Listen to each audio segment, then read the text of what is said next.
Hey everyone, hope this video finds you well.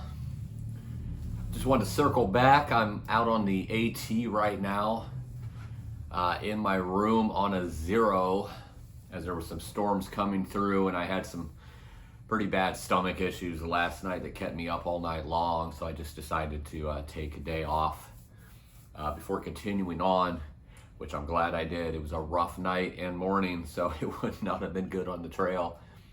I'm on the trail. I'm not supposed to have a bunch of business meetings. Oh, it's a different kind of business meeting. Those of you who know, you know, those who've been following me a while know some of my vernacular and my terms and what they mean. I think you could figure out what a business meeting is though. But I wanted to make a quick video here during this 0 because I wanted to circle back to, so again, I know most of you know this, but I had Lyme. I got off trail. It took me about a month off trail to heal up with the antibiotics and everything. Got back on trail, stayed on for about 300 miles. Realized during those 300 miles, it wasn't like at the end of those 300 miles, but from day one of coming back, that I was strong, yet I was having some really bad symptoms. It was causing me a lot of issues with migraines and over the top sweating, which was dehydrating me very quickly. And it just wasn't because of heat. It was when it was even cool out. It was just I'm very in tune with my body, and my body was just racked still. Maybe the word is wrecked. I'm not sure. But after those 300 miles, I decided I need to get off trail and really go get some testing done. And so that's what I did. I worked with my doctor well, you know, trying to figure everything out with different tests and so forth. Basically, during that time, after, you know, dealing with my doctor, I had to do what I do, which I have a different way of testing me. I needed a lot of rest. I just had not overcame the effects of Lyme yet. Even though Lyme was not in me anymore, I hadn't overcome the effects of when it was in me. So that was the reason for the downtime. But during that time, I pushed myself really hard on a couple different of fortune style tests. And if you know anything about fortune, you know that my tests are going to be kind of extreme. One of those was to go through hike the Foothills real quick. Foothills is a 76-mile through hike in South Carolina. Kind of weaves into North Carolina as well. Goes through the South Carolina high point mountain of Sassafras Mountain. And then after that, I went and hiked Mount Mitchell, which is the highest point of North Carolina, and I pounded up that really fast to push myself in elevation as well. But what this video is about is during that time in which I did have the videos for the Foothills Thru Hike, I said I was going to come back and do a review of the Foothills. I really want to do this review because I think this is a perfect trail, a perfect thru hike for the beginner, for the person who wants to get their feet wet, so to speak, for the person who might be thinking about doing a thru hike, or the person who is going to do a longer thru hike and just wants to kind of get a little practice under them. So obviously I'm a seasoned thru hiker. This is my basically, well, that was my 4th thru hike. The Foothills, I've done a lot of long trails. Besides that, not the long trail in Vermont, but different long distance trails. I've banked about 6,000 miles in the last 2 years, about 14 months. I'm sorry, that's 14 months would be 1 year, 2 months. 26 months, 2 years and 2 months, about 6,000 miles. And anyway, I just wanted to talk about this because I do have a lot of experience, so I did it a little differently. Sorry about the loud noises. I have a major road right outside this door, and apparently there's not much insulation. It picks up a lot of the noises. ATVs, motorcycles, trucks. That's all I hear all the time while I'm in here. So anyway, I'm getting ready to go to Walmart and do some resupply and get some things that I need before going back to the trail in the morning. So that's what I'm doing after this video. But just real quick, the Foothills is 76 miles, starts in Oconee on the south end, if you will, or the east end, close to where Georgia and South Carolina meet. And it goes 76 miles through a lot of different waterfalls. Man, it is just annoying how loud the vehicles are out there. I can't wait to be back in the mountains and away from that junk. But it goes 76 miles, you go through a lot of waterfalls, you end up at the end in Table Rock State Park. which is in South Carolina, of course. So you can start in either direction. You don't have to have a permit or anything like that. I believe you can park at either one. I parked at Table Rock. Actually, I had somebody drop off the car so that when I got there, I could just take the car and take off. My buddy Physics dropped me off at Oconee. Started in the dark. Big day that first day, 27 miles. My plan was to go out and do it in 3 days, which was real easy, 25, 25, 25. I don't mean that it's easy, but mathematically it was easy, just 3 25-mile days. Killed that the first day, 25 miles, and started a little later, I guess on time, but a little later, close to the right time. It was still dark, but obviously when you're in your tent and you're getting out, you get started even earlier, and that was kind of the plan, to do every day and make it even easier to do. I pushed it to the extreme though, 25-mile days in 95-degree heat. You climb right off the bat, a mountain gets you up to over 3,000 feet. And I say right away, I say within about 10, 15 miles. So you're starting out low, you're kind of going through the forest a lot. Some of my reviews here that I want to tell you about right off the bat. Spider heaven. In all my life, I've never seen so many spider webs. I should say I didn't see them, I felt them. When I say that it is filled with spiders, it is filled with spiders, probably more than you've ever taken on in your life, unless it was just the time of year, but I think it's the actual location and from other people I've talked to and just the amount of trees and forests that you're walking through during this time. But it was almost every 10 feet. Check out my videos, by the way. It's here on my channel. Check out the videos if you haven't about the thru hike. It goes into a lot of detail of the trail and the animals and anything else that you're going to deal with there. Very cruisy trail though. Very mild ascensions and descensions. Nothing steep except for a couple, which was my day 3. But even then, it's not the kind of steep that is going to hurt your feet, hurt your legs. It's stairs, to be honest. There are so many steps throughout this thru hike. When it is steep, you're walking upstairs. Sometimes there's even a railing there that you're walking up these stairs. So it's built for those people that have never been thru hiked, or maybe older people that have balance issues. I can honestly tell you, in the whole 76 miles, I could think of 2 places. And I was thinking of this while I was walking there. It's like this, I could see a little bit of trouble for somebody that might have balance issues in their 70s or so. I have balance issues, and it was no problem for me. However, I'm used to hiking 25-mile days. So I know there's a difference there. The trail is very soft and cruisy, pine needles, dirt, soft dirt. Sometimes it gets a little hard, red clay. Beautiful red clay areas. Sometimes there's stones and rocks. There's a lot of roots, but nothing bad. Nothing like you would see, up in the New England states or, even through the Smokies or anything like that. Just a really cruisy trail.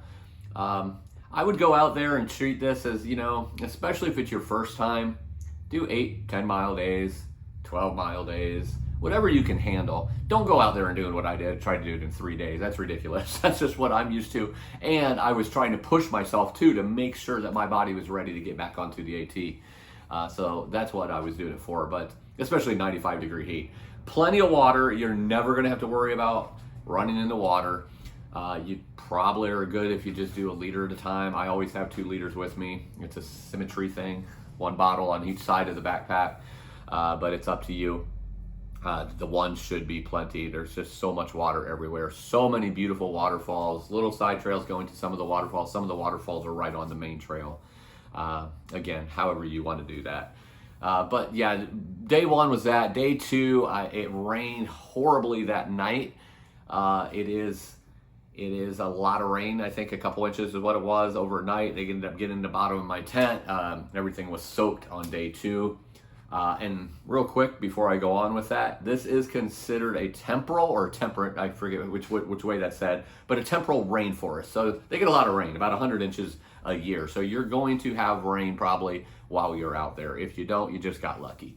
I was there 3 days, and it was supposed to rain 2 of those 3 days. The night that it rained was the night that it wasn't supposed to rain. So it didn't rain on me. It was where I was anywhere those other 2 days. However, all around that place, it was raining in other places. So I just got lucky for me. But I stopped real early on day 2 because I had gotten so soaked. I wanted to make sure that I was dried out, ready for a big push that next day. And that's exactly what it had to be, because I only went about 16 miles, which is really short for me. I was done by 3:30 or 4. I'd started really late because the storms were hitting hard when I would normally get out there. So I didn't even get started till about 9 o'clock in the morning, which I'm normally started about 5 to 6. So I got dried out. I camped next to a river, or Bear Creek is what it's called, and filled up with water and got going early in the morning. And unfortunately, I left myself with 34 miles to get it all done, and that's what I was going to do. So 34 miles is what I did. I went over two different summits, one of which is the Sassafras Mountain. It was about 6,500 feet of elevation that I had to do in those 34 miles, which sounds like a lot, but it's really not for 34 miles. But it ended with beautiful views. Now, here's the thing. You're going to see a lot of water, a lot of rivers. Not too bad a trail. Sometimes it gets a little sketchy and rocky around those rivers, just like it would on any trail, but nothing too bad. But at the very end is where you get the views if you're going that direction from Oconee to Table Rock. So I got down. I started in the dark that day, and I got done in the dark. I'm telling you, just spiders everywhere. Every 10 feet, you're going to feel it on your face. I would highly suggest that you do one of these. Use your pole. I didn't use my pole at all for walking, but I used it for this all day that third day, just to try to knock them down before my face ran into them, because it's quite irritating. It's disgusting, especially in 95 degree where you're sweating and they're stuck all over. You have spiders. A couple of people made comments on one of those videos that I was trying to get webs off of my face, and as I was doing that, a spider was walking across the lens of my camera. It's like a little horror movie or something, but I never got bit. There are some yellow jackets out there, and something called a bald-faced hornet, which are supposed to be really aggressive, and somehow they hung out with me both nights I camped and was flying around me, landed on my arm, and never bothered me. I didn't realize what those were, because they're kind of a black and white, big old wasp looking thing, but they're black and white. Like, I don't know what this is. It's like a giant fly or something, or is this some sort of wasp or hornet? So I looked it up. Sure enough, bald-faced hornet.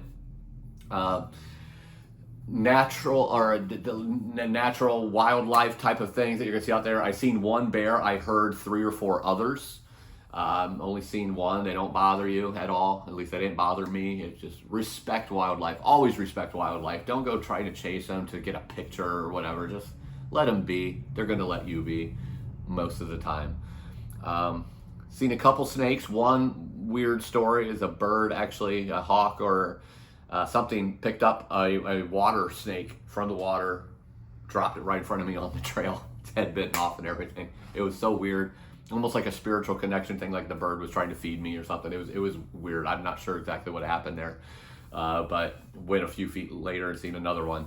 And then I seen a couple small, like, garter snakes, but no rattlesnakes or copperheads out there while I was out there. Doesn't mean they're not there. I just didn't see them.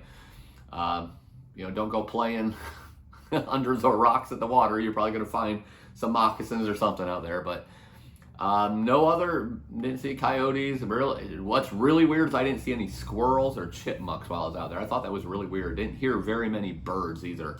Used to hearing a lot more of that, so I don't know if the bigger animals of the forest are very well fed out there and they're just running out of things to eat now or what. But all in all, it is a beautiful trail. If you're planning on going on the Appalachian Trail, or if you're just thinking about, man, I want to do a thru hike someday, I don't know if I could do it, get out there and do the foothills. I'm telling you, it's probably the best trail I've ever seen for getting your feet wet. Seeing how you do on a 5, 6, 7 night backpacking trip. Plenty of places to camp, plenty of water. Get yourself enough food for 5, 6, 7 days. Plan out how much you want. Use Far Out, find out how many miles you want to do a day. Base it not only on the miles, but the elevation as well. Heartbreak Ridge, Sassafras Mountain, and the Pinnacle are your 3 big climbs, and you have great views, at Sassafras and the Pinnacle, and a little outcropping there right before you start descending into Table Rock. Beautiful views, beautiful park, well maintained. I mean, really well maintained. It's a great way to get your feet wet and to see how you're going to do. I implore you, if you are wanting to do a thru hike at all, or if you never even thought about doing a thru hike, but you want to get a taste of it, get out there to the foothills. I just cannot say enough good things about this. For me, it was kind of if I didn't do it the way I did it. But the fact that I pounded so many miles, it pushed my body. It would not have pushed me as much if I was doing 10 to 15 miles a day or even 20. It just wasn't enough elevation. This is why I say it's a good one to get your feet wet. You're not going to have major elevation, but you'll have enough elevation. You have enough walking. There's enough obstacles. There's stairs. There's things that's going to push you, especially if you're not used to doing what I've just done for 2,200 miles this year, which is walking the AT plus 300 miles of other side trails going up to summits and pounding 25, 26 miles out a day. That's what I do day in and day out, so I can, obviously push myself a little bit more. You going out there and it's your first time and you haven't really been, push yourself as much as you want. And just know that 25 miles a day you go out there and push that, you're going to really feel it on day 2 if you push that on day 1. So go out there, do 10, 15 miles. Just get used to it. Find out, you do a shakedown with your backpack. If you don't know what a shakedown is, that's where you go out there with a full pack that you would use on a thru hike to see what needs to go, what needs to stay, if it's too heavy, too light, what you need to do, what you need to add, what you need to take away. It's basically just experimenting. Anyway, I give the Foothills 2 thumbs up. I'm telling you, it's a great little trail to get your feet wet and to just go be in nature, climb a few mountains, get to the South Carolina high point, and just enjoy the beauty that the South has to offer. That's my review of Foothills. Go check it out. I'm out of here. I'll see you back on the AT tomorrow morning. Live life.